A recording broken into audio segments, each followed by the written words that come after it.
आज काही लोक सोशल मीडियावर लिहित आहेत, संविधानाचे निर्माता BN राव होते. अम्बेडकर कभी भी संविधान निर्माता नहीं थे. आप संविधान निर्माता न कहें उन्हें. मेरी बिल्कुल ये आपत्ति है इस पर. और न इनको कभी भी भविष्य में मैं ये वचन देता हूँ कि संविधान निर्माता कहा जाएगा. ये मेरा आपसे वादा है. संविधान निर्माता अगर कोई थे तो BN राव साहब. इतिहास वाचलाय का रे तू? का फक्त व्हॉट्सअपवरूनच भारताचे इतिहास लिहितात? BN राव हे कॉन्स्टिट्यूशनल ऍडवायझर होते. त्यांचं काम फक्त इतकंच होतं की संविधान सभेला सल्ला देणं आणि रेफरन्स ड्राफ्ट तयार करणं. पण जेव्हा 29 ऑगस्ट 1947 रोजी ड्राफ्टिंग कमिटी स्थापन झाली, तेव्हा अध्यक्ष म्हणून निवड झाली डॉक्टर भीमराव रामजी आंबेडकर यांची. यामध्ये बाकी सदस्यही होते. KM Munshi, अलादी Krishnaswamy Iyer, N Gopalaswamy Iyengar, Syed Sadulla, DP Khaitan आणि BL मित्तल. आणि या यादीत BN राव यांचं नावही नव्हतं. आणि हेच MPSCच्या अधिकृत पुस्तकात तुम्हाला स्पष्ट दिसेल. पण तुम्हाला माहिती आहे का, डॉक्टर आंबेडकरांचं नाव हे कुणी सुचवलं होतं? ना गांधींनी, ना नेहरूंनी, ना पटेलनी. तो सल्ला दिला होता त्या काळाचे British viceroy Lord Louis Mountbatten यांनी.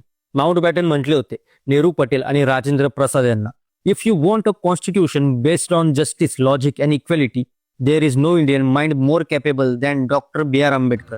आणि त्याच क्षणी नेहरू, पटेल आणि प्रसाद यांनी एकमताने म्हटलं, yes, this man deserve it. कारण त्यांना माहित होतं भारतामध्ये त्या काळी आंबेडकरांसारखा बुद्धिमान माणूस नव्हता. त्यांच्याकडे फक्त शिक्षण नव्हतं, त्यांच्याकडे विचारांची दृष्टी, तर्कशास्त्राची ताकद आणि समाजाबद्दलची ज्वाला होती. डॉक्टर आंबेडकर हे 1-2 नाही, तर तब्बल 32 डिग्र्या आणि डिप्लोमा धारक होते. ते झाले barrister at law from Gray's Inn London, doctor of law from Columbia university, PhD in economics from London school of economics, masters in political science, sociology, history, philosophy, economics. ते तब्बल 60 देशांच्या संविधानाचा अभ्यास करून आले होते. त्यांचा बुद्धीचा स्तर इतका उच्च होता की कोलंबिया युनिव्हर्सिटीमध्ये त्यांच्या निबंधावर best paper in the world असा सन्मान देण्यात आला होता. पण विचार करा, असा माणूस ज्याने जगभरात मान मिळवला, तोच आपल्या देशात अस्पृश्यतेने तुडवला गेला. त्यांनी स्वतःच्या आयुष्यात अन्याय भोगला, भूक सहन केली, परंतु शिक्षणाचा दिवा लावला.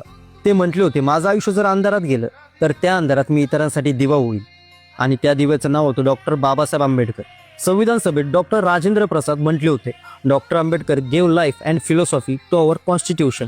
नेहरू म्हटले होते, there is no one better than Ambedkar to draft this constitution. कारण त्यांनी फक्त कलमे लिहिली नव्हती, त्या कलमांना मानवतेचा आत्मा दिला. राव हे फक्त सल्लागार होते, पण संविधानाचे खरे निर्माता, वास्तुविशारद आणि न्यायाचे जनक हे फक्त एकच होते, डॉक्टर बाबासाहेब आंबेडकर. त्यांनी कलम नाही, रक्तानं न्याय लिहिला. त्यांनी संविधान नाही, जनतेच्या मनातून क्रांती पेटवली.